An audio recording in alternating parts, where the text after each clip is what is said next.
खबर है शेयर बाजार को लेकर, जो कि भारी गिरावट के साथ एक बार फिर से बंद हुआ है।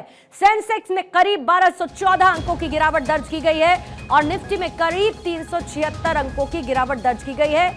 आज भी शेयर बाजार गिरावट के साथ बंद हुआ। हालांकि आज सुबह सुबह शेयर मार्केट खुलने के साथ ही गिरावट का दौर लगातार जारी था और इसी तरीके से उम्मीद थी कि शेयर बाजार उसी गिरावट के साथ बंद भी होगा, क्योंकि ऐसे बहुत सारे अंतर्राष्ट्रीय मुद्दे हैं और जो बाकी के अंतर्राष्ट्रीय बाजार हैं उन पर भी सीधा असर देखने को मिला है और ऐसे में भारतीय शेयर बाजार पर भी उसका असर दिखना तय था।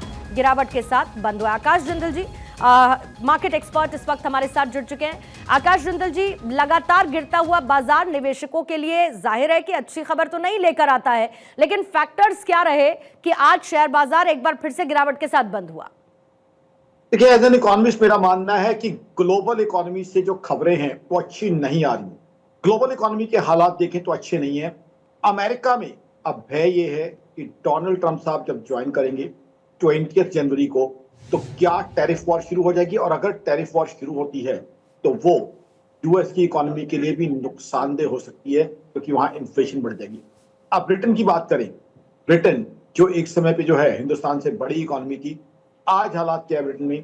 सितंबर और अक्टूबर 2024 में जीडीपी ग्रोथ दोनों महीनों में नेगेटिव रही है। 0.1% माइनस जीडीपी ग्रोथ रही है।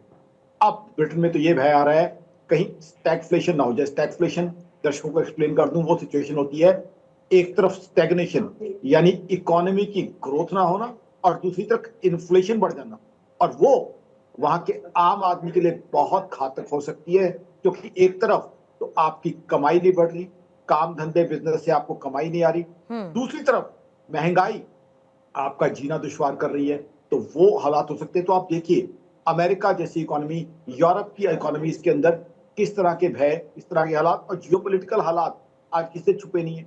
रशिया यूक्रेन वॉर, अब जिस तरह का डैमेज हो रहा है, जिस तरीके के यूक्रेन के साथ हुआ और यूक्रेन ने या जो काउंटर अटैक किए हैं, उसकी वजह से ग्लोबल इकोनॉमी में, क्योंकि सारी कंट्रीज आपस में कनेक्टेड है, जो भी कंट्री उसके पास ना होकर दूर भी बैठी हुई है वो इंटरकनेक्टेड है, क्योंकि आपस में डिपेंडेंस है, फर्क पड़ रहा है। इजराइल का इश्यू फर्क डाल रहा है, जर्मनी में जो कुछ हुआ है वो जग जाहिर है। उसके बाद आप देखिए बांग्लादेश जैसी इकोनॉमी, वो सारे काम वो कर रही है जो इकोनॉमी का सत्यानाश करें, तो वो जो है ग्लोबल इकोनॉमी पे उसका भी असर पड़ेगा। पाकिस्तान तालिबान का क्या हालात चल रहा है वो हमें दिख रहे हैं।